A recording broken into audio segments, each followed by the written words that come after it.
पत्नी के जूते साफ करने वाले गरीब पति के सामने क्यों घुटने टेके शहर के सबसे अमीर आदमी ने? आखिर क्यों बड़े बड़े बिजनेसमैन से भी 1 साल के अपॉइंटमेंट के बाद मिलने वाला इंसान घूमता फिरता है फुटपाथ पर? हेलो अवनी, यहाँ एक बहुत बड़ी गड़बड़ हो गई है। तो हमेशा बड़ी और बहुत बड़ी प्रॉब्लम ही क्रिएट करते हो। हाँ बोलो, अब क्या हुआ? वो मैं एक्चुअली डैडी जी के साथ एक एंटीक शॉप में आया था, तो यहाँ एक मूर्ति गिर गई और अभी ये लोग पैसे मांग रहे हैं। तो क्या हुआ? तो अभी ये पैसे मांग रहे हैं 30 लाख रुपए। What? 30 lakhs? वो भी एक स्टैचू के लिए? हाँ, मुझे कुछ समझ में नहीं आ रहा है। Gautam, are you serious? तुम घर पर पड़े रहते हो पूरे दिन, मुफ्त की रोटियां तोड़ते हो, उससे भी तुम्हारा पेट नहीं भरता कि तुम अब नई नई प्रॉब्लम्स क्रिएट कर रहे हो मेरे लिए? तुम बताओ, कहाँ से लेकर आऊंगी मैं 30 lakhs इतने शॉर्ट नोटिस पर? 30 लाख सुनते ही उसके पैरों तले जमीन खिसक गई थी। गौतम भी अवनी के गुस्से के आगे कुछ नहीं कह पाया। You know what? तुम्हें रोज रोज प्रॉब्लम्स क्रिएट करने की आदत हो गई है। But I'm really sorry, इस बार मैं तुम्हारी कोई मदद नहीं करूंगी। ये प्रॉब्लम तुमने खुद क्रिएट किया, अब इसे सॉल्व भी तुम खुद करो। लेकिन अवनी, आज गौतम और अवनी की शादी को 3 साल हो चुके थे, लेकिन गौतम आज भी अवनी के घर एक घर जमाई बनकर ही रहता था, जहां उसकी हैसियत एक नौकर जितनी ही थी। वो नौकरों की तरह कभी सांस की साड़ी आयरन करता तो कभी अवनी की गाड़ी साफ करता। घर की रसोई से लेकर घर की सफाई तक का सारा बोझ उसी के सर पर था। वहीं अवनी कभी कभी अपने पति की ये हालत देखकर बहुत झल्ला जाती थी, क्योंकि घर का पूरा फाइनेंशियल बोझ सिर्फ उसी के सर पर था।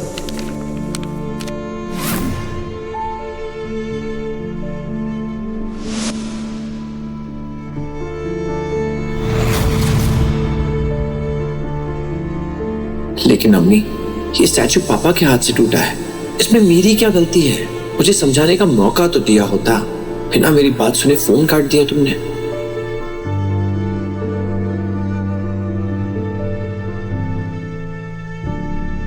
क्या हुआ मिस्टर? 1 घंटा हो गया, लेकिन अभी तक ना पैसे आए और ना तुम्हारी मदद के लिए कोई आदमी। ऊपर से बुढ़ा शॉप से भागने की कोशिश कर रहा था। वो तो अच्छा हुआ गार्ड्स की नजर उन पर पड़ गई, वरना ये तो रफू चक्कर होने का पूरा प्लान बना चुके थे। देखिए मिस्टर, 2 बज रहे हैं। अगर 5 बजे तक तुमने इस एंटिक स्टैचू के पैसे नहीं भरे तो मैं पुलिस को बुला के इस बुढ़े को अंदर करवा दूंगा, और इन बॉडीगार्ड से तुम दोनों की खातिरदारी कर लेंगे। समझ में आई मेरी बात? जी सर, समझ में आई। बस 2 मिनट दीजिए, हम फिगर आउट करते हैं। पापा जी, ये हमें यहाँ पेमेंट किए बिना जाने नहीं देंगे। लेकिन मैं जेल नहीं जाना चाहता, प्लीज तुम कुछ करो ना। तुम मेरे बदले जेल चले जाओ। वैसे भी मेरे परिवार ने 3 साल तक तुम्हें रहने के लिए छत दी है, इतना तो कर सकते हो ना तुम मेरे लिए। डैडी जी, मैं जेल तो चला जाता, पर ये लोग काफी स्ट्रिक्ट हैं, ऐसे नहीं छोड़ेंगे। आपने देखा नहीं वो मैनेजर कैसे धमकी देके चला गया? तो फिर पैसे दे दो ना इन्हें। 30 लाख देने, मेरी जेब में 30 फूटी कौड़ियां नहीं है। मैं नहीं कमाता, मुझे खर्चे के लिए भी अवनी पैसे देती है। मेरे पास नहीं है, ना नौकरी है ना पैसे हैं, कैसे चुकाऊंगे? तो तुम अवनी को फोन करो, मैंने उसे फोन किया था, उसने फोन काट दिया बिना सुने। यूजलेस दामाद हो तुम एकदम। अपनी बात मेरी बेटी के सामने रख भी नहीं सकते। तुम उसे कॉल करो, मैं बात करता हूं।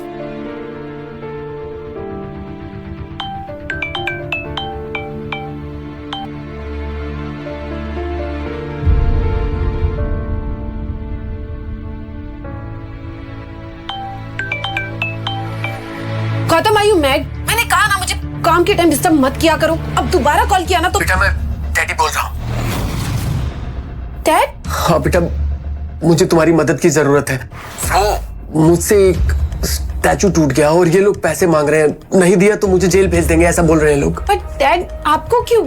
ये गलती तो गौतम की है ना, तो आपको जेल क्यों? बेटा, वो दरअसल मुझसे ही टूट गया था। स्टैचू देखते हुए मैं उसकी पिक्चर्स ले रहा था, मेरा हाथ लग गया और स्टैचू नीचे गिरा और टूट गया।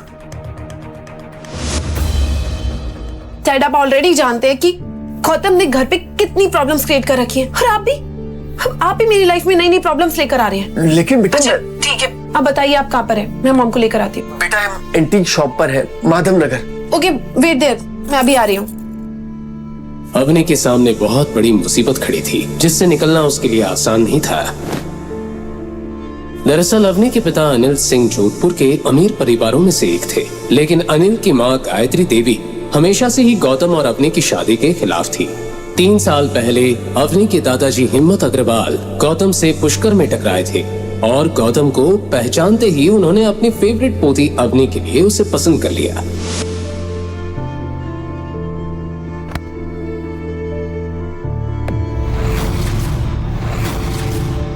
अवनी अपने दादाजी से बहुत प्यार करती थी और उनकी किसी भी बात को टाल नहीं सकती थी। पर शादी के कुछ वक्त बाद ही हिम्मत अग्रवाल दुनिया को अलविदा कह गए, इस राज के साथ कि उन्होंने गौतम को अपने के लिए क्यों चुना, कैसे पहचानते थे वो गौतम को। फिर उनके जाने के बाद परिवार की बागडोर उनकी पत्नी और अवनी की दादी गायत्री देवी ने अपने हाथों में ले ली। गायत्री देवी अपने परिवार के रुतबे और नाम का बहुत ध्यान रखती थी और साथ ही अपने परिवार में गौतम नाम का धब्बा बर्दाश्त नहीं कर पा रही थी। इसलिए उन्होंने हिम्मत जी के जाने के बाद अनिल और उसके परिवार को अग्रवाल मैंशन से अलग कर दिया था। अवनी आज भी ये सदमा भूल नहीं पाई थी। अब दिन रात उसके दिमाग में सिर्फ एक ही बात चलती रहती थी कि अपने परिवार की हालत कैसे सुधारी जाए। आज एक बार फिर उसके सामने मुसीबत खड़ी थी। वो अगले ही पल अपनी मॉम गीता के साथ माधव नगर जाने के लिए गई।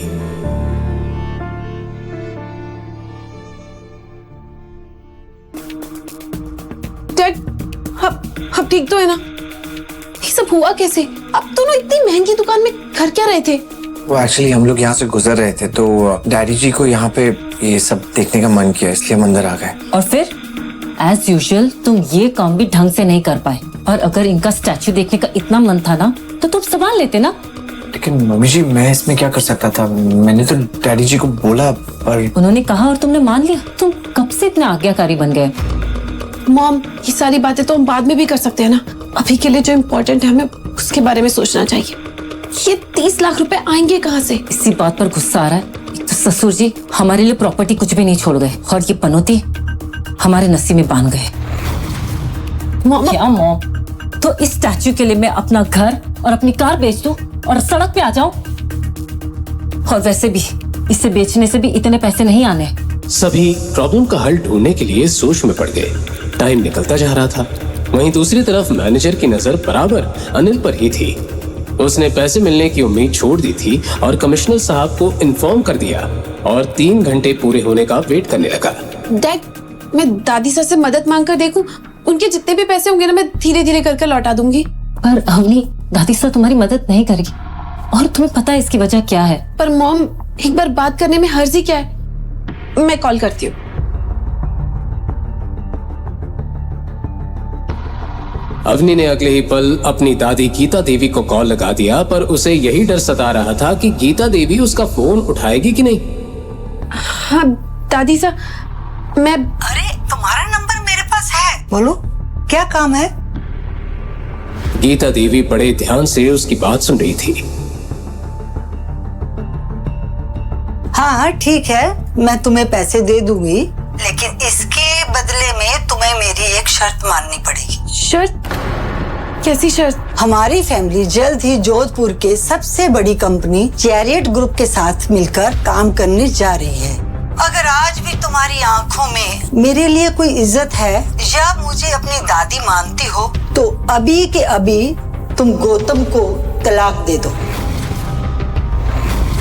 और चैरियट ग्रुप के चेयरमैन के बेटे कबीर के साथ शादी कर दो। दादी साहब, आप ऐसा कैसे बोल सकती हैं? इस बार तो गौतम की इसमें कोई गलती भी नहीं थी। देखो, मुझे इससे कोई मतलब नहीं है। अगर तुम्हें मेरी शर्त मंजूर है तो मैं तुम्हारी मदद कर दूंगी। दादी साहब, मेरे पापा आपके बेटे हैं, वो अपने बेटे के साथ ऐसा कैसे कर सकती हैं? और आज अनिल जिस प्रॉब्लम में है ना, उसकी वजह सिर्फ तुम हो और इसीलिए अगर तुम्हें मेरी शर्त मंजूर है तो मैं तुम्हें पैसे देने के लिए तैयार हूँ। दादी साहब, मेरी बात।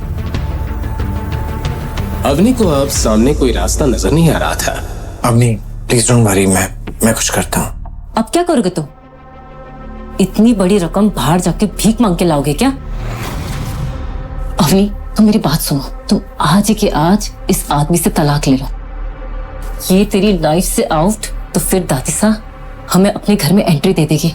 और वैसे भी कबीर तुम्हारा दोस्त है, वो तुम्हें बहुत अच्छे से जानता है और आई एम श्योर वो तुम्हारी हेल्प करेगा। और उसके पापा बहुत पैसे वाले हैं और 30 लाख उनके लिए कुछ भी नहीं है। कम ऑन अवनी, गीता देवी को अब कबीर के सिवा कोई रास्ता नजर नहीं आ रहा था, लेकिन कबीर का एक ऐसा सच था जिसे अवनी अच्छे से जानती थी। दरअसल कबीर चैरिट ग्रुप का वाइस चेयरमैन शेखर आनंद का इकलौता बेटा था, जो बचपन से ही अय्याश था। लड़कियां उसकी कमजोरी थी, इसलिए हर तीसरे चौथे दिन कोई ना कोई नई लड़की उसका शिकार हो जाती थी। यूं तो उसके ऊपर बहुत सारे केस भी हुए, लेकिन शेखर आनंद के रुतबे और पैसे के आगे किसी पुलिस वाले की भी नहीं चली। कबीर ने कई बार अवनी पर भी अपने हाथ आजमाने की कोशिश की थी। वो कॉलेज में भी अवनी के आगे पीछे ही घूमता रहता था, लेकिन अवनी ने कभी उसे घास तक नहीं डाली थी। वहीं दूसरी तरफ गौतम, जो अब तक शांत था, कबीर का नाम सुनते ही गुस्से में आ गया, लेकिन इस वक्त कोई उसकी बात सुनने को तैयार नहीं था। वो तुरंत अपना फोन निकालकर शोरूम से बाहर चला गया। शोरूम के बाहर जाते ही उसने मोबाइल में एक नंबर डायल कर लिया। जैसे जैसे उसे फोन की रिंग सुनाई दे रही थी, वैसे वैसे उसकी धड़कनें तेज होती जा रही थी। मुंशी जी। मां खड़ी होको। घड़ी खम्मा मुंशी जी, कैसे हैं आप? गौतम इस वक्त जिस शख्स से बात कर रहा था वो और कोई नहीं, उसके पापा रघुवेंद्र सिंह राठौड़ के मुंशी कमल स्वरूप थे, जो रंजौड़ की रॉयल फैमिली से बिलोंग करते हैं। गौतम रघुवेंद्र का सबसे छोटा बेटा था, जो असल में रंजौड़ के राजकुमार थे। गौतम अपने पैलेस सुमेर भवन में ही बड़ा हुआ था। ये कहना गलत नहीं होगा कि वो सोने की चम्मच लेकर पैदा हुआ था, लेकिन जैसे जैसे गौतम बड़ा होता गया, उसके दिल में बाहर की दुनिया को जानने पहचानने की दिलचस्पी बढ़ती चली गई। वो हमेशा से अपनी शाही जिंदगी से तंग रहता था। और फिर एक दिन रघुवेंद्र ने उसकी शादी अपने खास दोस्त की बेटी दीपशिका के साथ तय कर दी।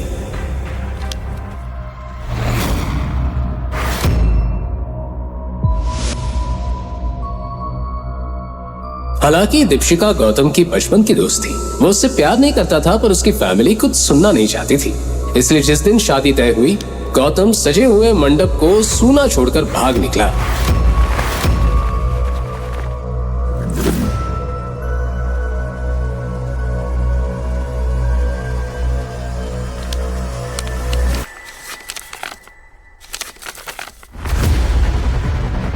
सुमेर भवन में आज ही वो मंडप उसी तरह से सजा हुआ था। मैं तो चौंका हूँ, मस्तारी बहुत याद आवे है। हुक्म, जब से आप गए हो महल सुना हो गया है। और मुंशी जी, मैं एक मुसीबत में हूँ, आपकी मदद की जरूरत है। हम जानते हैं आप किस मुसीबत में फंसे हो। ये मुंशी तो ये भी जाने हैं कि आप इस वक्त हो कहाँ, किस फैमिली के घर जमाई बनकर रह रहे हो। आपकी सास, ससुर और पत्नी, सबके बारे में इस मुंशी के पास पक्की खबर है। गौतम पिछले 4 साल से अपने परिवार और रंजौर से दूर भाग रहा था, लेकिन उसके पापा उसकी एक चीज पर नजर रखे हुए थे। ठीक है, तो मुझे 30 लाख की सख्त जरूरत है। मुझे जल्द से जल्द चाहिए। ऐसा क्यों कर रहे हो? आप एक राजकुमार होके किसी के घर का काम कर रहे हो, छोटा गंदे बर्तन साफ कर रहे हो। समर भगवान। मुंशी जी, मुझे इस बारे में कोई बात नहीं करनी है। मैं सिर्फ इतना जानना चाहता हूँ कि आप मेरी मदद करेंगे कि नहीं। हुकुम, 30 लाख तो हम आपको दे देंगे, लेकिन बड़े हुकुम की वही शर्त है। क्या शर्त है? आपको दीपशिका से शादी करनी होगी। मुंशी जी, मेरी शादी हो चुकी है। मैं दीप्ति से कैसे शादी कर सकता हूँ? ये पॉसिबल नहीं है। बड़े हुकुम, आपकी शादी को शादी नहीं मानते। आपका समर भवन से चले जाने के बाद बड़े हुकुम के ऊपर कई सवाल उठे। ये मुंशी अपने मालिक की बात के खिलाफ नहीं जा सकता। पैसों के बदले आपको अपनी पत्नी को तलाक देना होगा और दीपशिका बिटिया से शादी करनी होगी। मना करता उससे पहले ही सामने अवनी का चेहरा घूमने लगा, जो अपनी जान जोखिम में डालकर कबीर जैसे अय्याश लड़के से मदद मांगने जा रही थी। ठीक है मुंशी जी, मुझे मंजूर है, लेकिन मुझे 1 साल का वक्त चाहिए। मैं खुद ही अवनी को छोड़ दूंगा और बड़े हुक्म जिससे चाहते हैं मैं उससे शादी कर लूंगा। जहाँ 4 साल आपका इंतजार किया है, वहाँ 1 साल और सही। बड़े हुकुम भी ये बात सुनकर खुश हो जाएंगे। लेकिन मेरी भी एक कंडीशन है। इस 30 लाख के साथ साथ मुझे एक और चीज चाहिए। मुझे चैरियट ग्रुप चाहिए। Chariot group? लेकिन क्यों? ये सब मैं आपको बाद में समझाऊंगा। हुक्म आपको शायद अभी बताना पड़ेगा, क्योंकि ये मुंशी इस वक्त चैरियट ग्रुप के बाहर ही खड़ा है। क्या आप चैरियट ग्रुप के बाहर हैं? हाँ हुक्म, यहाँ तो काम पड़ता ही रहता है। आप यहाँ आ जाइए, तब तक मैं चैरियट खरीदने की डील का प्रोसेस शुरू करता हूँ। ठीक है मुंशी जी, मैं अभी आ रहा हूँ। गौतम मुंशी जी के काम करने के तरीके को जानता था। मुंशी कमल स्वरूप अपनी बोली के धनी थे, जिनके आगे बड़े बड़े लोगों का मुंह बंद हो जाता था। गीता अभी भी अवनी को कबीर के पास जाने को बोल रही थी। जल्दी से पहले चेक ले आता हूँ, तभी मैं अवनी को कबीर के पास जाने से रोक सकता हूँ। अरे भैया रुकिए रुकिए, मैं बताता हूँ। चलिए आगे लीजिए, जल्दी लीजिए। गौतम को देखते ही मुंशी जी की आंखों की कोर गीली हो चुकी थी। भैया रोको रोको रोको रोको। जिस गौतम को दुनिया पिछले 4 साल से एक नॉर्मल सा इंसान समझ रही थी, उसका सच आज सिर्फ मुंशी जी ही जानते थे। गौतम आज भी इतने पैसे का मालिक था कि चैरियट जैसी 10 कंपनीज को वो पलक झपकते ही खरीद सकता था।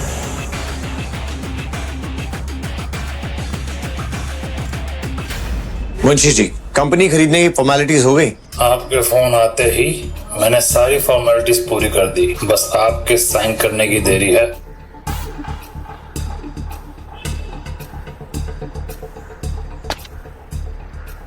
गुड, आपको मेरा एक और काम करना होगा। इस कंपनी का चेयरमैन है शेखर आनंद, और उसका एक बेटा है बिगड़ा हुआ कबीर आनंद। मैंने सुना है शेखर आनंद के इशारे के बिना इस कंपनी में पत्ता तक नहीं हिलता। बिल्कुल सही। नाइस। तो मुझे लगता है शेखर आनंद ने काफी काम कर लिया है, अब उसे आराम की जरूरत है। इस कंपनी से सीधा उसे जेल भेजने का इंतजाम किया जाए। अब इस सारी कंपनी की पावर आप ही के हाथों में है। आप जो चाहे वो कर सकते हो। आप चाहो तो खुद भी चेयरमैन की पोस्ट संभाल सकते हो। नहीं मुंशी जी, मुझे चेयरमैन की पोस्ट नहीं चाहिए। एक बात बताइए, इस कंपनी का वाइस चेयरमैन कौन है? अभिनव गुप्ता। तो फिर अभिनव गुप्ता को कॉल करके बता दीजिए कि इस कंपनी का नया चेयरमैन वही है। मुंशी कमल स्वरूप को देखकर कोई उनका रास्ता रोकने की हिम्मत नहीं कर सकता था। गौतम की आंखों में एक अलग ही तरह की चमक साफ दिखाई दे रही थी।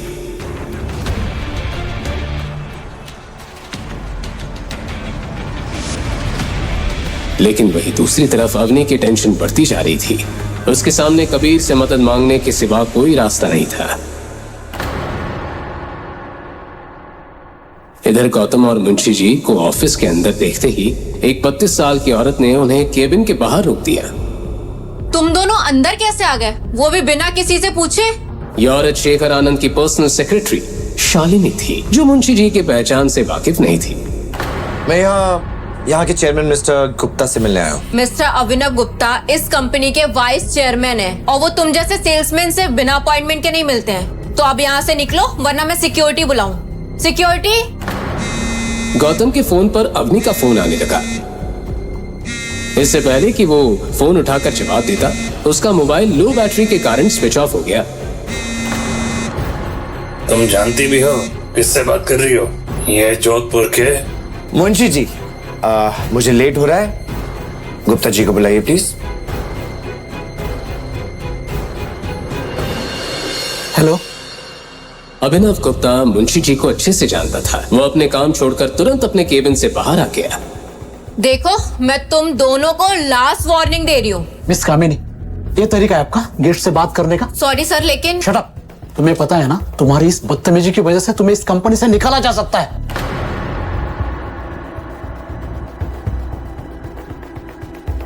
ऑफिस में शालिनी की इस तरह से बेइज्जती पहली बार हुई थी। उसने शेखर आनंद को फोन पर ये सारी बात बता दी। वहीं दूसरी तरफ गौतम मुंशी जी के साथ ऑफिस की फॉर्मेलिटी पूरी करने में लगा हुआ था। तभी उसकी नजर घड़ी पर चली गई। 4 बज चुके थे। अब उसके पास सिर्फ 2 घंटे रह गए थे।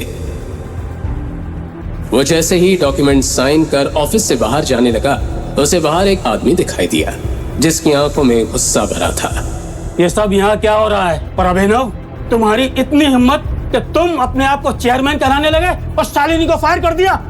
कमीने, तेरी हिम्मत कैसे हुई? बोल। मैंने मिस्टर अभिनव को ये पावर दी है और आज से वही इस कंपनी के चेयरमैन है। अच्छा, पर क्या मैं पूछ सकता हूँ कि आप कौन हो और इस कंपनी के अंदर जबरदस्ती कैसे घुसा है? मुंशी कमल स्वरूप। ये नाम सुनते ही शेखर आनंद के पैरों तले जमीन खिसक गई।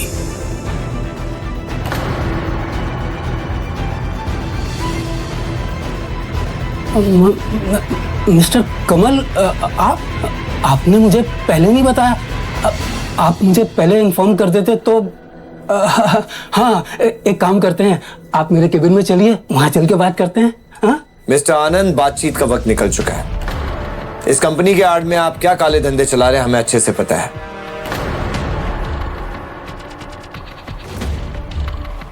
ये लीजिए। गौतम ने उनके हाथ में एक लेटर थमा दिया जिसमें साफ लिखा था कि कंपनी का नया ओनर अब गौतम था।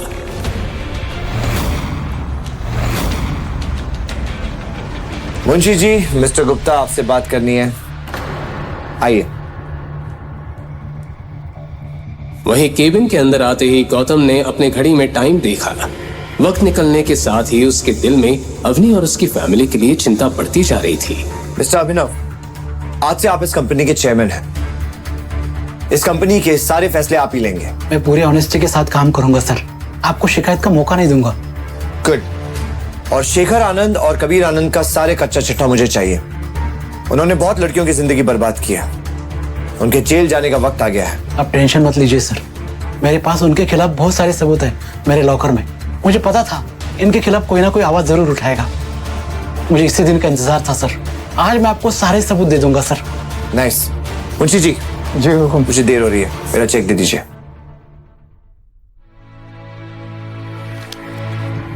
Thank you.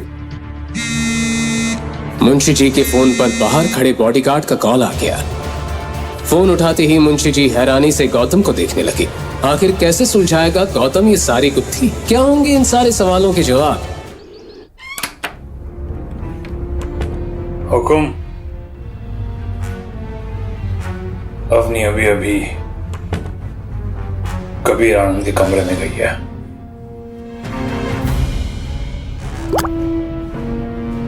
गौतम ये बात अच्छे से जानता था कि कबीर ने अवनी को अपने कैबिन में क्यों बुलाया था। उसके कैबिन में एक ऐसा ड्रग रहता था जिसे वो हर लड़की को उस पर इस्तेमाल करके उनका फायदा उठाता था। ऑफिस में बहुत सारे लोग इस सच्चाई से वाकिफ थे, लेकिन सभी लोग कबीर और शेखर के खिलाफ आवाज उठाने से डरते थे। आज कबीर कंपनी के नए मालिक गौतम के गुस्से का शिकार होने वाला था।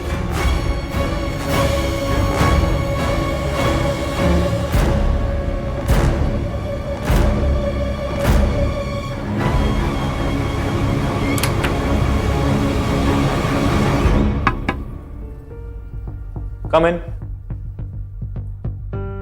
मुंशी जी की बात सुनते ही गौतम चेक लेकर कबीर के कैबिन की तरफ चला गया। आपको कहीं जाने की जरूरत ना है। हुकुम ये मामला खुद देख लेंगे। और हाँ, हुकुम की असली पहचान किसी को पता नहीं चलना चाहिए। चौकी बात ना होगी। जी मुंशी जी। अब नहीं, कम।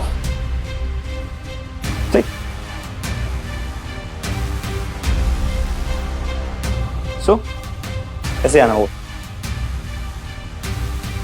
अवनी ने कबीर के केबिन में आते ही उसे सारी बात बता दी। गौतम की आंखों में बेचैनी बढ़ती जा रही थी। अवनी, इतनी बड़ी बात हो गई और तुम मुझे भी बता रही हो? ये सब तो तुम्हें बहुत पहले बता देना चाहिए था। अभी नहीं कबीर, मैं ड्रिंक नहीं करती। ये क्या बात हुई? तुम यहाँ तक आई हो, तुम्हें एक ड्रिंक तो लेना पड़ेगा। नहीं कबीर, मुझे बस पैसे लेकर जल्द से जल्द शॉप पर पहुंचना है। ओ हाँ, तुम्हारे पापा तुम्हारा वेट कर रहे होंगे ना। मैं भी तुम्हें चेक देता हूँ। वेट।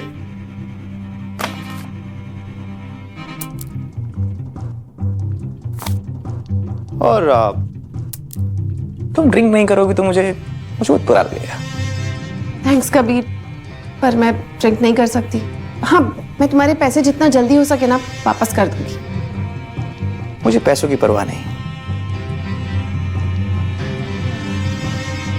कबीर धीरे धीरे अवनी के करीब आने लगा। उसकी आंखों में उसकी मंशा साफ दिखाई दे रही थी। अवनी, तुम्हारे पापा को आज जेल जाने से कोई नहीं रोक सकता एक्सेप्ट मी। कम ऑन अम्मी, जस्ट वन ड्रिंक लो, चेक लो और जाओ, इतना क्या सोचना।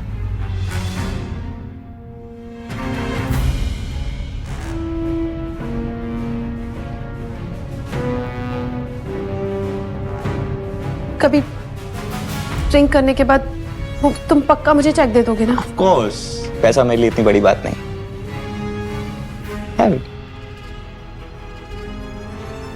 वो मन ही मन अवनी के साथ रात गुजारने का प्लान बना चुका था।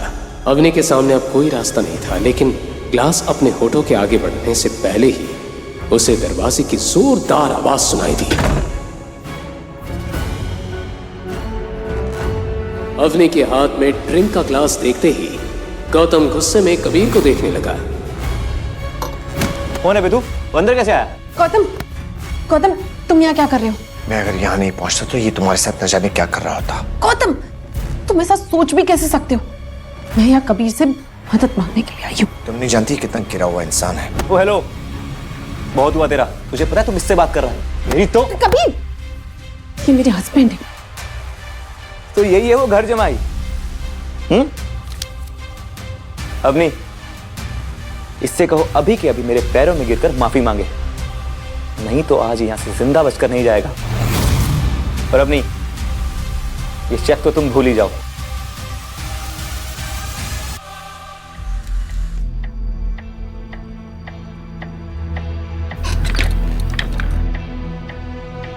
यू नो, 3 साल पहले तुम्हारी तरह एक आदमी ने मेरे कैबिन में घुसने की कोशिश की थी। उसकी फैमिली वाले उसकी लाश आज तक ढूंढ रहे हैं।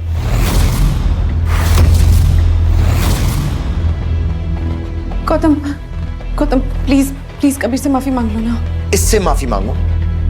हमने इसकी बातों से डरने की कोई जरूरत नहीं है। ये खोखली धमकियां दे रहा है। ये भौंकने वाला कुत्ता है, काटेगा नहीं। कुत्ता? कबीर, 2 टके घर जमाई, अब देखिए कुत्ता क्या करता है। आज की आज तेरी चमड़ी नहीं उधेड़ी ना तो मेरा नाम भी कबीर आनंद नहीं।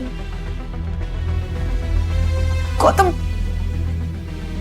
हेलो इंस्पेक्टर शिवा, मैं कबीर आनंद बोल रहा हूं। अभी कभी चेहरे आई है, किसी की चमड़ी उधेड़नी है। और अवनी, ये चेक तो तुम भूल ही जाओ, आज ये जेल जाकर रहेगा। कबीर, मैं गौतम की तरफ से तुमसे माफी मांगती हूँ, प्लीज। नहीं अवनी, आज इसे जेल जाने से कोई नहीं रोक सकता। एंड फाइनली तुम उसके बाद मेरी हो पाओगी। गौतम, तुम क्या कर रहे हो? तुम जानते नहीं हो ये You're finished, man. ये थप्पड़ मारना बहुत महंगा पड़ेगा।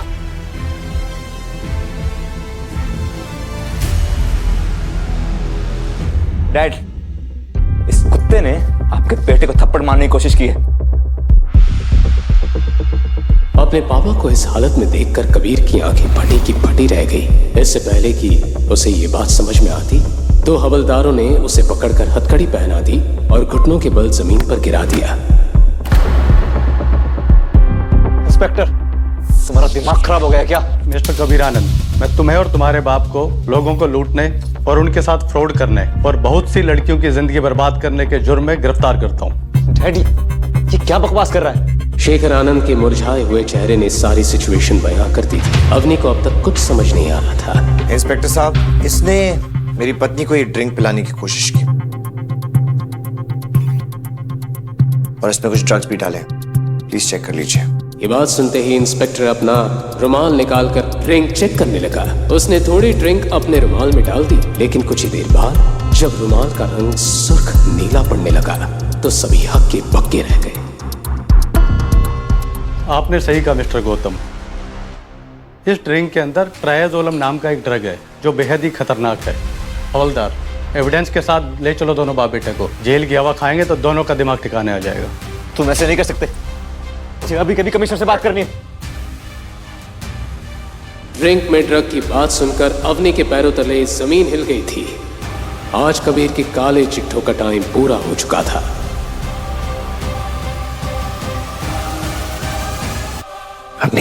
गौतम के पास बताने के लिए बहुत सारी बातें थी, लेकिन वो इस वक्त अपनी सच्चाई नहीं बताना चाहता था। अब घबराने की कोई जरूरत नहीं है। उन्हें उनके किए की सजा मिल चुकी है। गौतम ने अपनी जेब से 30 लाख का चेक निकालकर अवनी की तरफ बढ़ा दिया। ये देखो, डैडी जी को बचाने के लिए मैंने पैसों का इंतजाम कर लिया है। लेकिन इतना बड़ा अमाउंट तुमने इतनी जल्दी कैसे अरेंज किया? गौतम अगर सच बताता तो बहुत बड़ी मुसीबत में फंस सकता था, इसलिए वो बिना कुछ कहे खामोश रहा। गौतम, मैं तुमसे कुछ पूछ रही हूँ, तुम्हें ये चेक किसने दिया? वो मैंने अपने एक दोस्त से उधार लिया है। उसकी कंपनी में बहुत सारा फायदा हो गया था तो उसने मुझे उधार दे दिया।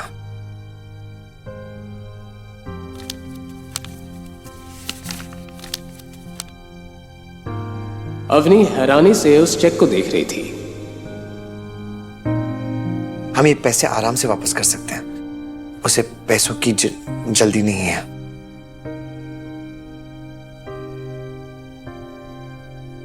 अवनी, 40 मिनट बचे हैं, हमें शोरूम चलना होगा। तुम लोग हमारा वेट कर रहे होंगे। वहीं दूसरी तरफ अनिल और गीता शोरूम के एक कोने में बैठे थे। 2 हट्टे कट्टे गार्ड्स ने उन्हें घेर रखा था। सभी को सिर्फ मैनेजर के कमांड का ही इंतजार था। साथ ही मैनेजर ने कमिश्नर को फोन करके शोरूम आने के लिए भी कह दिया। 10 मिनट रह गए हैं और तुम्हारे दामाद और बेटी भी गायब हैं। मुझे नहीं लगता तुम लोग पैसे दे पाओगे, इसीलिए जेल जाने के लिए तैयार है। अवनी बेटा, पैसों का कुछ इंतजाम हुआ? मेरा तो जी गले तक आ गया है। मॉम, डोंट वरी, ये रहा चेक।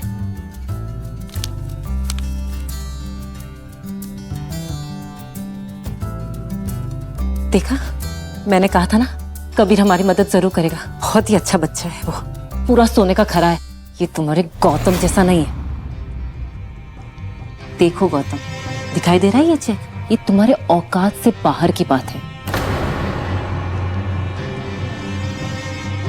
कबीर मेरी बेटी का दोस्त है, मेरी बेटी, और तुम अब आज के आज ही मेरी बेटी को तलाक दे दो। अब मैं अपनी बेटी की जिंदगी तुम्हारे जैसे निकम्मे के साथ नहीं देख सकती।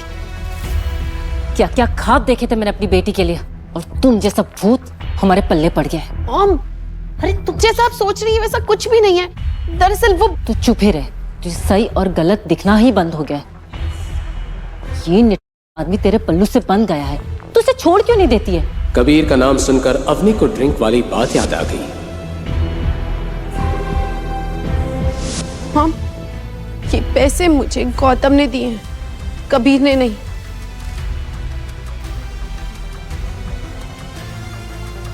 अच्छा, इसका ऐसा कौन सा दोस्त आ गया जिसने इस भिखारी को इतने सारे पैसे दे दिए? चल कॉल लगाओ, अभी के अभी अपने दोस्त को कॉल लगाओ।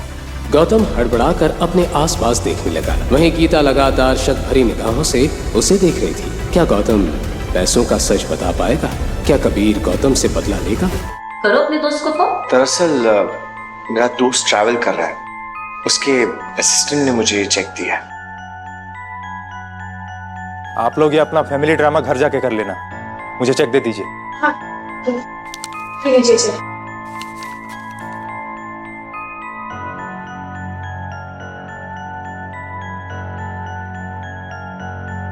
मॉम, जैसा आप कबीर के बारे में सोच रही है ना, वो वैसा नहीं है।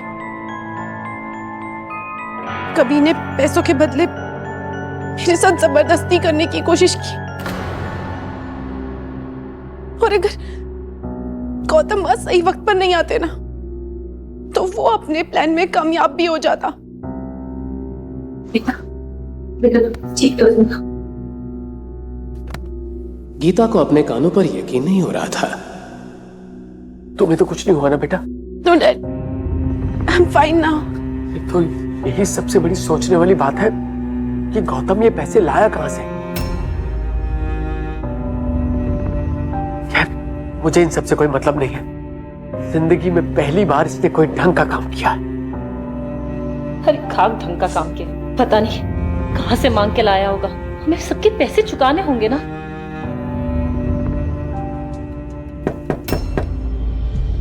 मॉम, ये सब बातें हम घर चलकर करते हैं ना, मैनेजर हमें ही देख रहा है। शाम हो चुकी थी। और गीता गौतम के ऊपर ताने बरसाने का कोई भी मौका गंवाना नहीं चाहती थी। मॉम,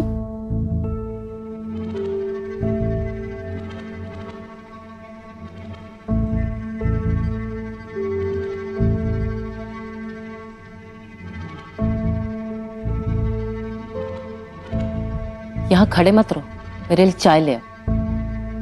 जी मैम। और सुनो, चाय में दूध और इलायची कम डालो। तुम्हारे बाप दादा ने कोई हमें खजाना नहीं दिया हुआ है, समझे? जी मैम। गौतम ये सुनकर मन ही मन मुस्कुराता है, क्योंकि अग्नि के दादाजी हिम्मत सिंह को अपना कारोबार शुरू करने के पैसे गौतम के दादाजी ने ही दिए थे। क्योंकि एक जमाने में हिम्मत सिंह के पूर्वज मुंशी जी की तरह रंजौर परिवार की सेवा करते थे। मुस्कुरा क्यों रहे हो? मुझे पता है तुम सारी मलाई खुद ही चट कर जाते हो। और सुनो, अगर चाय अच्छी नहीं बनी ना तो चाय कप में नहीं तुझ पर होगी, समझे?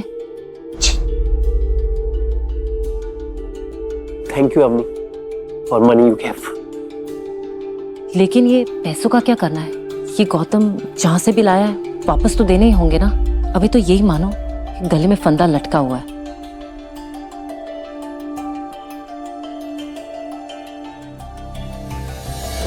अवनी अपनी सेविंग्स के बारे में सोचने लगी, क्योंकि उसे भी जल्दी से जल्दी गौतम से लिए पैसे वापस लौटाने थे। उसी वक्त गौतम हमेशा की तरह खाने के बारे में पूछने आ गया, क्योंकि घर में अक्सर ही गीता और अनिल की अलग अलग फरमाइश होती थी।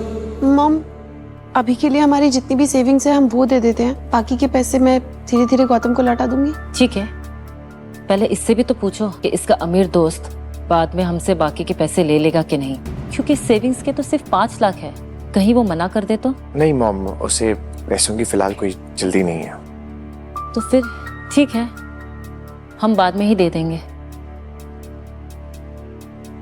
लेकिन मॉम, अभी के लिए हम 5 लाख तो दे सकते हैं ना? हाँ बिल्कुल। मैं तुम्हारे नकारे पति की तरह किसी पे बोझ नहीं बनना चाहती।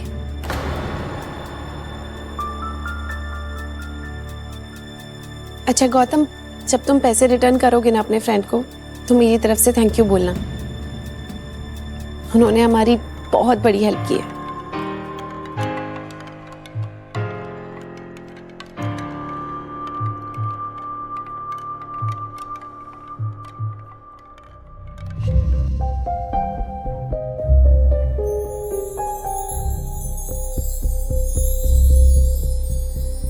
पिछले 4 सालों में गौतम घर का काम करने और खाना बनाने में इतना माहिर हो चुका था कि उसे किसी भी राजस्थानी डिश बनाने में टाइम नहीं लगता था। कुछ देर में सभी खाना खाकर अपने रूम में चले गए।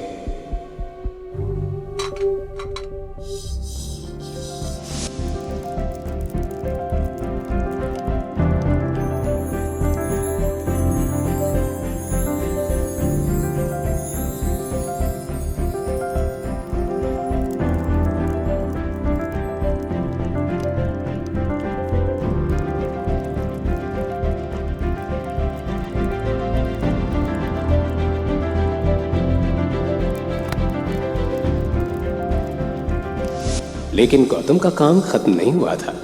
वो किचन में बर्तन साफ करने में लगा था। उस गौतम ने वक्त के साथ साथ हर चीज में अपने आप को ढाल लिया था। बर्तन साफ करते हुए उसके सामने अचानक ही अवनी का चेहरा आ गया।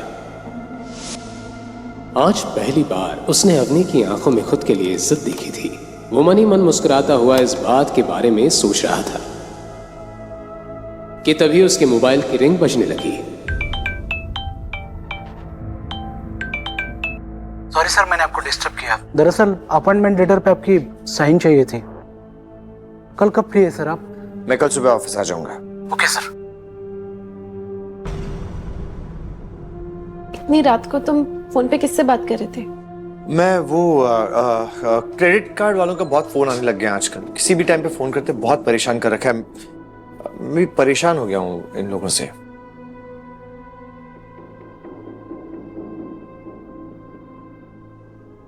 अगले दिन सुबह गौतम अपने घर का काम खत्म करके चैरियट जाने के लिए निकल गया। वो अवनी से मार्केट के काम का बहाना बनाकर निकला था, इसलिए उसे जल्दी से जल्दी घर वापस पहुंचना था।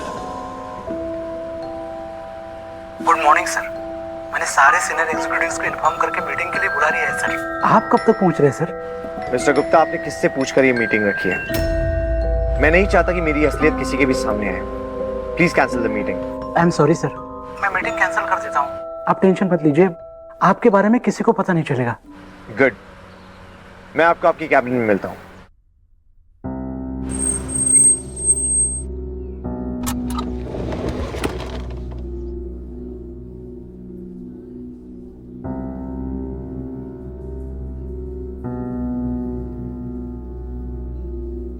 अरे जीजा सा, आप यहाँ कहीं रास्ता तो नहीं भूल गए? क्योंकि लूजर्स के लिए इस कंपनी में कोई जगह नहीं। दरअसल उसके सामने खड़ी लड़की और कोई नहीं, अवनी की कजिन शनाया थी। शनाया बचपन से ही अवनी को पसंद नहीं करती थी। इसकी कई वजहें थी।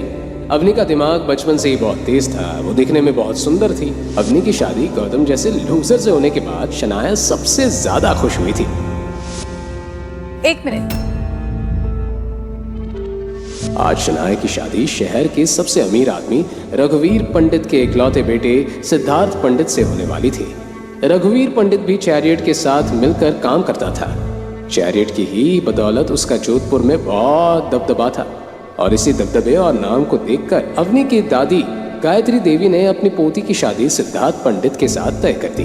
गौतम हमेशा की तरह आज भी शनाया के ताने सुनकर खामोश खड़ा रहा। खैर छोड़ो, तुम क्या ही कहोगे। तुम्हारे जैसे आदमी की हमारे सामने खड़े होने की औकात भी नहीं है। वेल, हम यहाँ शेखर अंकल को अपनी शादी की इनविटेशन कार्ड देने आए थे। अगर तुम चाहो तो तुम भी शादी में आ सकते हो। तुम्हारे लिए वेटर का काम रिजर्व करके रख दूंगी। आपकी शादी में मुझे वेटर बनने का कोई शौक नहीं है।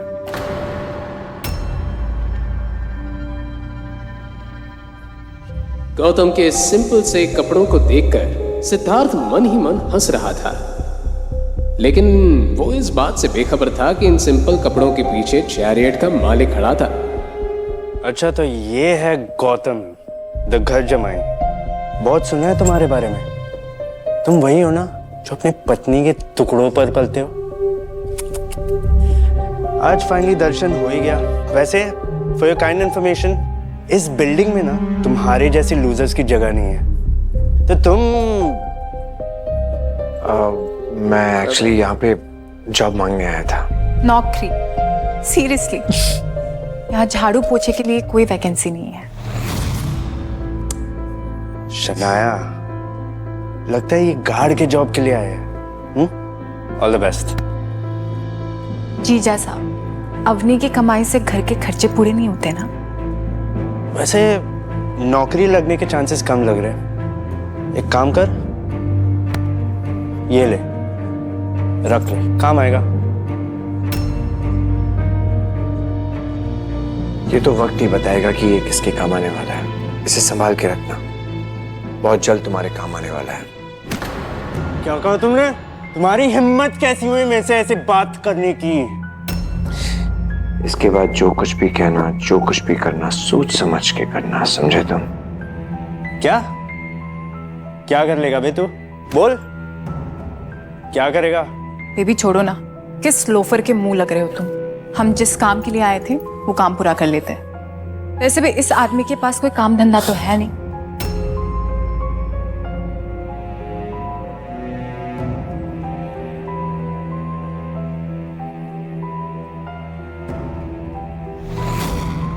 वहीं शनाया और सिद्धार्थ चेयरमैन के केबिन के साइड में आकर खड़े हो गए। सिद्धार्थ के दिमाग में अभी तक गौतम की कही हुई बात चल रही थी। छोड़ो ना बेबी, तुम अभी तक उस घर जमाई के बारे में सोच रहे हो। शनाया, उस घर जमाई ने गलत आदमी से पंगा लिया। वहीं दूसरी तरफ गौतम सीधे अभिनव के केबिन में चला गया। Please come sir. Thank you so much Gupta ji. एक बात बताइए, आप ये रघुवेंद्र पंडित और उसके बेटे सिद्धार्थ पंडित को जानते हैं? हाँ सर, जानता हूँ। रघुवीर जी हमारी कंपनी के साथ बहुत सालों से काम कर रहे हैं। ठीक है, आज के बाद से रघुवेंद्र पंडित की कंपनी के साथ चैरियट ग्रुप काम नहीं करेगा। उनके साथ जो भी डील्स होने वाली है सब कैंसिल कर दी जाए, और उन्हें इन्फॉर्म कर दिया जाए कि जो लोग दूसरों की इज्जत नहीं करते, हम उनके साथ काम नहीं करते।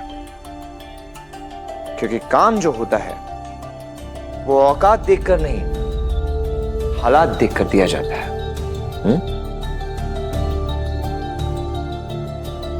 क्या सिद्धार्थ गौतम को चेयरमैन के साथ बात करते देख लेगा? क्या अवनी गौतम के लाए हुए पैसों का सच जान पाएगी? गौतम की बात सुनते ही अभिनव ने इमीडिएटली रघुवीर पंडित को कॉल लगा दिया।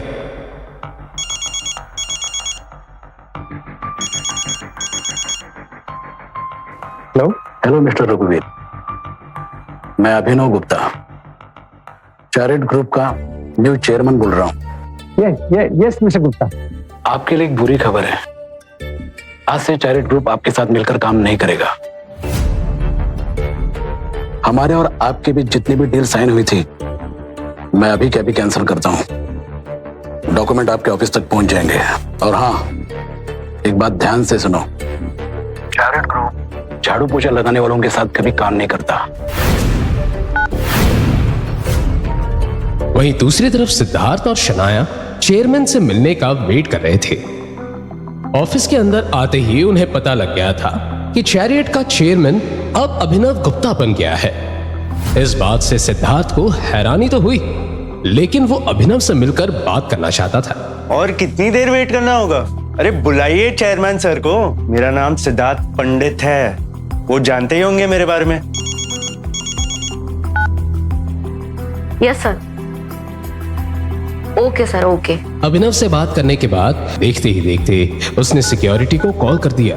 हेलो सिक्योरिटी, जल्दी से चेयरमैन सर के केबिन के बाहर आओ। चेयरमैन शब्द सुनते ही सिक्योरिटी गार्ड्स भागते हुए बिल्डिंग के अंदर आ गए। सिद्धार्थ और शनाया इससे पहले कि कुछ समझ पाते, उनके सामने गन्स लिए एक गार्ड खड़े हो गए।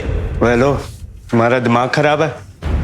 ये इस तरह क्यों खड़ा है? I am sorry mister Siddharth Pandit, but आपकी कंपनी के साथ चैरियट ने सारी डील्स कैंसिल कर दी हैं और चेयरमैन सर ने झाड़ू पोछा लगाने वालों के साथ काम करने के लिए मना किए। ये क्या बकवास है? मैं एक्चुअली यहाँ पे जॉब मांगने आया था। सीरियसली, यहाँ झाड़ू पोछे के लिए कोई वैकेंसी नहीं है। अगर आज चैरियट उनके साथ सारी डील्स कैंसिल कर देता है तो वो रातों रात सड़क पर आ जाएंगे। वो अचानक से ऐसे फैसले कैसे ले सकते हैं? कहाँ है सर? मुझे उनसे। सिक्योरिटी, जल्दी बाहर निकालो इन दोनों को। गार्ड ने सिद्धार्थ का हाथ मरोड़कर उसे नीचे बैठा दिया। सिद्धार्थ दर्द से कराहने लगा। छोड़ो! ये सब देखकर शनाया उसे बचाने के लिए आगे आ गई। अब प्लीज प्लीज प्लीज, अब प्लीज ऐसा मत कीजिए, हम जा रहे हैं। शनाया का रोता हुआ चेहरा देखकर गार्ड ने तुरंत सिद्धार्थ का हाथ छोड़ दिया। तभी उसके पास रघुवीर पंडित का फोन आ गया। सिद्धार्थ, तुम्हारा दिमाग खराब हो गया? तुमने वहां चैरिट में जाके क्या रायता फैलाया जो उन्होंने हमारी सारी डील्स कैंसिल कर दी? तुम वहां शादी का कार्ड देने गए थे या फिर ये मुसीबत खड़ी करने के लिए? पापा, मैंने कुछ नहीं किया। मैं तो यार शनाया के साथ कार्ड ही देने आया था और ऊपर से हम चेयरमैन से मिले भी नहीं। But shut up! तुम्हें अंदाजा भी है कि तुम्हारी इस बेवकूफी की वजह से मुझे कितनी बड़ी कीमत चुकानी पड़ेगी? हम रोड पर आ सकते हैं। अभी के अभी वहां से निकलो और यहाँ आओ।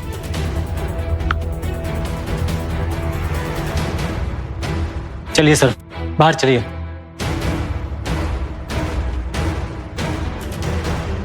कार में बैठे ही अचानक उसका ध्यान गौतम के साथ हुई बहस पर चला गया।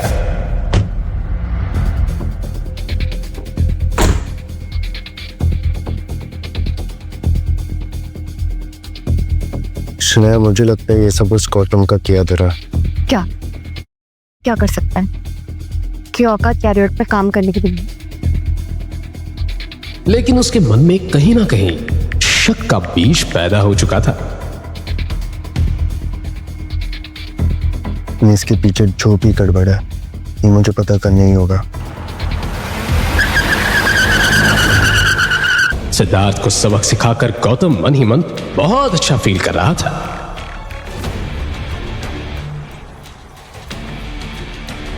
वो अगले ही पल सारे डॉक्यूमेंट साइन करके अपने घर की तरफ निकल गया।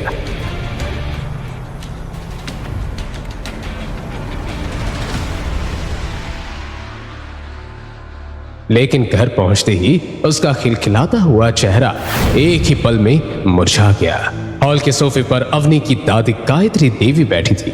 उनकी चढ़ी हुई नाक को देखकर यह साफ मालूम चल रहा था कि अनिल के छोटे से घर में आकर उन्हें अच्छा नहीं लग रहा था। अनिल जब से अग्रवाल मैंशन से अलग हुआ था तब से गायत्री देवी ने अनिल के घर पर कदम नहीं रखा था।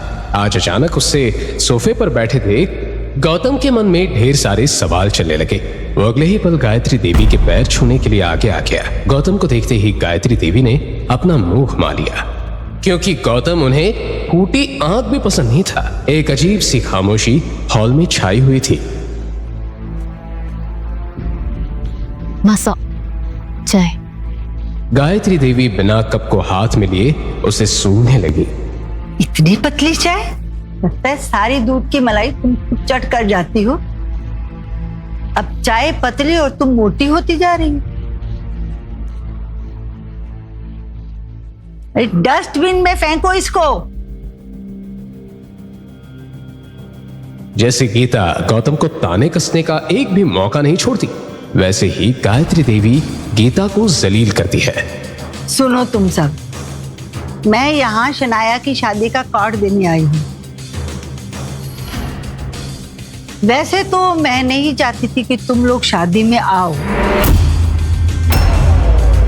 पर पार्टी में आने वाले जो लोग हैं वो कहीं तमाशा ना खड़ा कर दे, क्योंकि तुम लोगों ने हमारा समाज में इतना नाम जो रोशन कर रखा है। ये बात कहते हुए गायत्री देवी घूर कर अवनी और गौतम को देखने लगी। उनकी आंखों में गुस्सा भरा हुआ था। इसलिए शादी में आ जाना, और खाली हाथ नहीं, महंगा गिफ्ट लेके आना। अनिल का भाई सौरभ शनाया की शादी में 35 लाख की कार गिफ्ट में दे रहा है।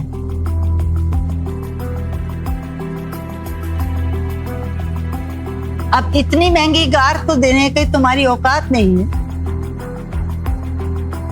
पर फिर भी 5 लाख का नेकलेस लेके ही आना।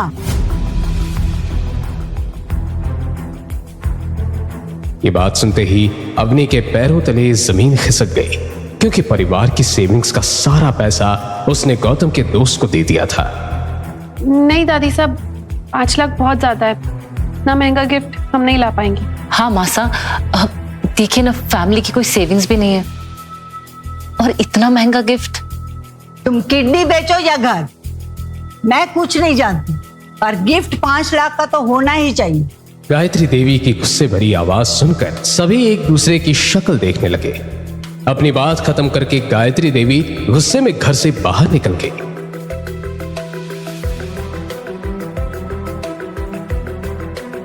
5 लाख तो ऐसे कह रहे हैं जैसे 5 रुपए हो। शनाया की शादी के लिए इतनी तैयारी, और अवनी की शादी के टाइम इन सबको क्या हो गया था? हाँ, अवनी, तेरी शादी में जितने भी लिफाफे आए थे ना, मैंने सबको खोल के देखा था। किसी ने भी 500 रुपए से ऊपर नहीं रखे थे। सब लोग फोकट में आके खा के चले गए। और शनाया की शादी में 5 लाख का गिफ्ट, 33 लाख की गाड़ी। भगवान ही जाने ये क्या लीला चल रही। हाँ, लेकिन गीता, अब मासा ने कहा है तो देना तो पड़ेगा ना। क्या देना पड़ेगा? दिमाग ठिकाने है तुम्हारा कि तकिए के नीचे रख के आए हो? तुम्हारी जानकारी के लिए बता दूं, अभी भी हमारे ऊपर 27 लाख का कर्जा है। कहां से लाएंगे इतना महंगा गिफ्ट? तुमने देखा नहीं मासा कितने गुस्से में गई है। हम एक काम कर सकते हैं, हम ये घर गिरवी रख देते हैं। अरे, उसमें नेकलेस भी आ जाएगा और बचे हुए पैसे गौतम के दोस्त को दे देना। डैड, आप कैसी बातें कर रहे हैं? शनाया की शादी में महंगा गिफ्ट देने के लिए हम अपना घर नहीं गिरवी रख सकते। हाँ, तो दादी साहब की झूठी शान के लिए। और हम रहेंगे कहाँ? सड़क पर? ये बात कहते हुए गीता गुस्से में अनिल और गौतम को देखने लगी। अवनी, मेरे पास कुछ पैसे हैं, हम कोई सस्ता सा हार ले लेते हैं। ओके मॉम, वैसे भी मार्केट में कुछ डेलिकेट और क्लासी डिजाइन होंगे। गौतम, कार निकालो, चलते हैं।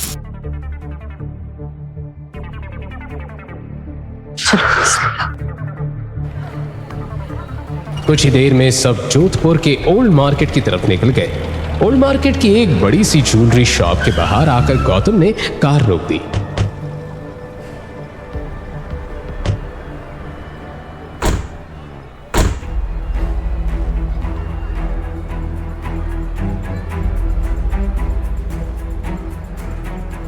ये जोधपुर की बहुत फेमस ज्वेलरी शॉप थी।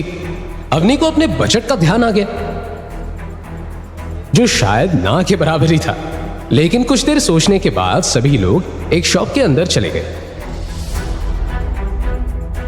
अरे भाया जल्दी कर, ग्राहक आने का टाइम हो रहा है। शॉप के अंदर घुसते ही एक मोटा आदमी उन सभी को देखकर मुस्कुराने लगा।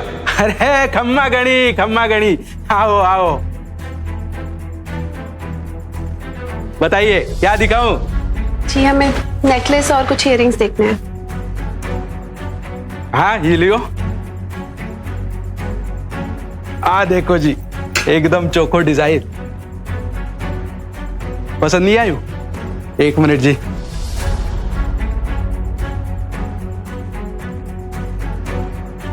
अवनी हर नेकलेस को देखने से पहले उसकी प्राइस का अंदाजा लगा रही थी। सभी नेकलेस अवनी के बजट से बाहर थे। गौतम भी इस बात को समझ चुका था। इतना सारा ढेर लगने के बाद भी अवनी ने अब तक कुछ भी पसंद नहीं किया था।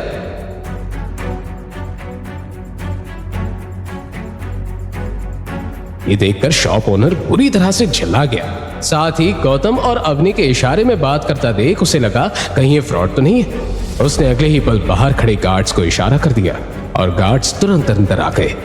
साथ ही अवनी, गौतम और गीता पर नजर रखने लगे, जिसे देख अवनी और गीता घबरा गए।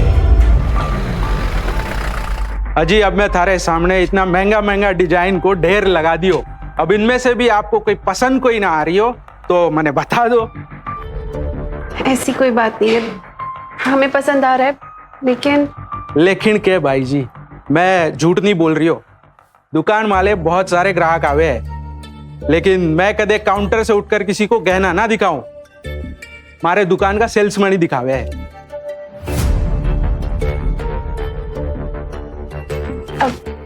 थैंक यू, हम इन्हीं में से पसंद कर लेंगे। ये बात कहते हुए अवनी टेबल पर रखा नेकलेस ध्यान से देखने लगी। उस नेकलेस की चमक से ये साफ पता चल रहा था कि वो बहुत महंगा नेकलेस था, जिसके ऊपर हरे स्टोन्स का काम किया था और बहुत ही खूबसूरत डिजाइन पूरे नेकलेस पर बनाए हुए थे। लेकिन अवनी की सुई कहीं ना कहीं उसी नेकलेस पर आकर अटक चुकी थी। गौतम उस नेकलेस को देखकर अवनी की आंखों में आई गहरी चमक को देख रहा था। उसका मन हुआ कि वो अभी के अभी अवनी के लिए वो नेकलेस खरीद ले। अजी ये तो बहुत ही रेयर पीस है, प्योर जोधपुरी डिजाइन, काम भी चोको, डिजाइन भी चोको। नहीं एक्चुअली ये बहुत ज्यादा एक्सपेंसिव है। हमारा बजट ना 50,000 तक ही है। अरे आप ये क्या कर रहे हैं, समेट क्यों रहे सब? तो क्या करूं, तने पैक करके दे दियो। अरे भाई जी, इतना महंगा गहना खरीदने की हैसियत ही कोनी तो मैंने पहले बता देती। हम का इतना महंगा महंगा सेट खुलवा दिए, पता ना कहां से आ जावा है। भाई समेट ले सब। अरे जब इतना बजट ही नहीं था आप लोग का तो पहले बता देते ना। ये पता है रेयर पीस है ये नेकलेस का। अरे हम क्या करें, जब से हम आए हैं ये साहब ज्वेलरी की ढेर लगाए जा रहे, इसमें हमारी क्या गलती है? क्या है? वाह जी वाह, उल्टो चोर कोतवाल ने डांटे हैं। मैंने तो घनी देर पहले ही खबर लग गई थी कि इनके जेब में पैसा ना होवे, बस महंगा सामान देखना है। बस हो गई तारी बात, कब से सुन रही हूँ। चल। अरे राजू, फोन लगा पुलिस ने। हमारी दुकान में आके मारे कोई धमकी है? गौतम चलो हम चलते हैं। हाँ मैडम जाइए, जाकर इसी तरह टाइम बर्बाद कीजिएगा जैसे यहाँ किया। अरे कैसी बातें कर रही है?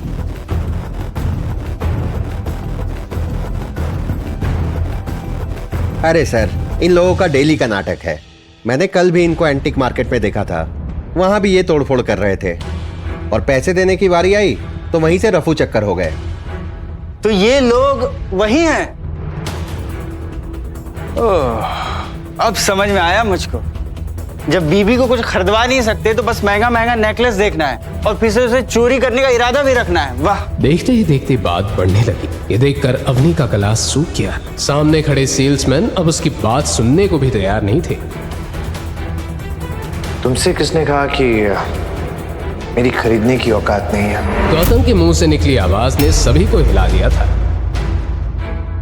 अरे वो नेकलेस 12 लाख को है, तू खरीद सके है के? खरीद सके तो ला दे पीसे। गौतम चाहे तो वो अभी के अभी अवनी के लिए पूरी दुकान खरीद सकता था, लेकिन इस वक्त वो अपनी पहचान किसी को बताना नहीं चाहता था। सेठ जी, मेरी गलती है, मुझसे ही गलती हुई है। मुझे आपको पहले ही बता देना चाहिए था कि हमारा बजट सिर्फ 50,000 है। अगर आपके पास 50,000 की कोई ज्वेलरी नहीं है ना, तो कोई बात नहीं, हम कहीं और से। अरे मैडम जी, ये बात कोनी, हमारे पास हर प्रकार का गहना से। चल भाया, दिखा दे सस्ता वाला। उसने अगले ही पल पास में खड़े सेल्समैन को ज्वेलरी दिखाने का इशारा कर दिया।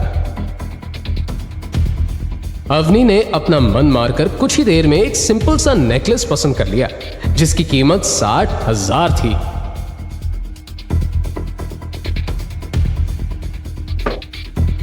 माँ, इसकी पेमेंट कर दो।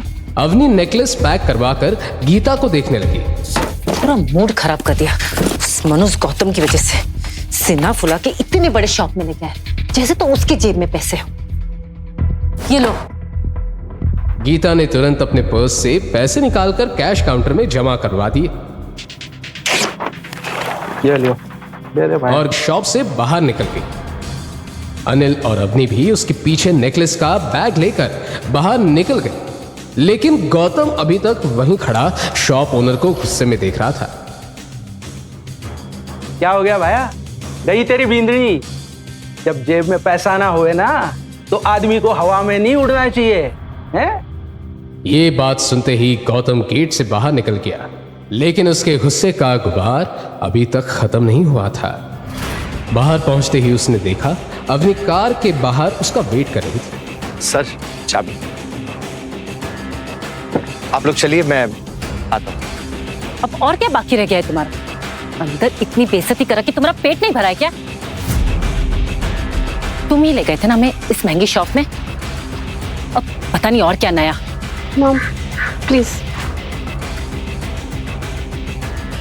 दरअसल आप गलत समझ रही हैं। मुझे कुछ सब्जियां खरीदनी थी, रात के लिए सब्जियां नहीं हैं। अब मार्केट जाए या कहीं भी जाए, हमें क्या मतलब? कम से कम कुछ देर तो इस मनुष्य की शक्ल नहीं देखनी पड़ेगी। सच कह रहे। Let's go. चलो बैठो।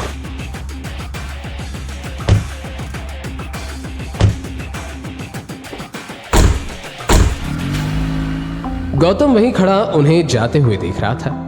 अपनी आंखों से अवनी की कार ओझल होते ही उसने अपनी शर्ट की बाहें चढ़ा ली और दोबारा उसी ज्वेलरी शॉप पर चला गया।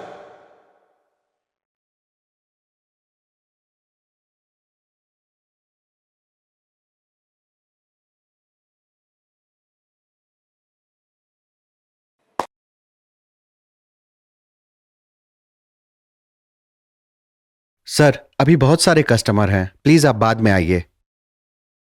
मुझे वो 12 लाख रुपए वाला हार खरीदना है। गौतम की बात सुनते ही सभी सेल्समैन हंसने लगे। ओनर भी अपनी हंसी पर कंट्रोल नहीं कर पा रहा था। के नेकलेस? भाया, थारो दिमाग अपनी जोरू के पर्स में छोड़ के आ गए हो के? मुझे तो लगता है इसके अंदर का जो मर्द है ना, अचानक अभी अभी जाग उठा है। अगर हंसी ठटोला हो गया हो तो काम की बात करें। तू सच में नेकलेस खरीदेगा? तेरी औकात नहीं है नेकलेस खरीदने की।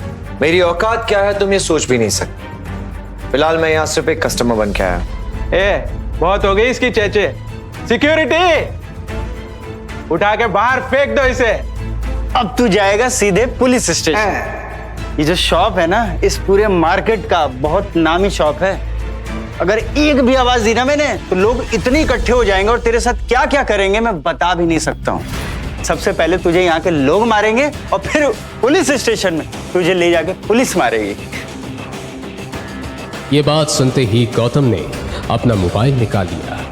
वो अब पीछे हटने वाला नहीं था। Hello Munshi ji, shop number 105, old city, Ajit Nagar. आपके पास 10 मिनट है यहां पहुंचने के लिए।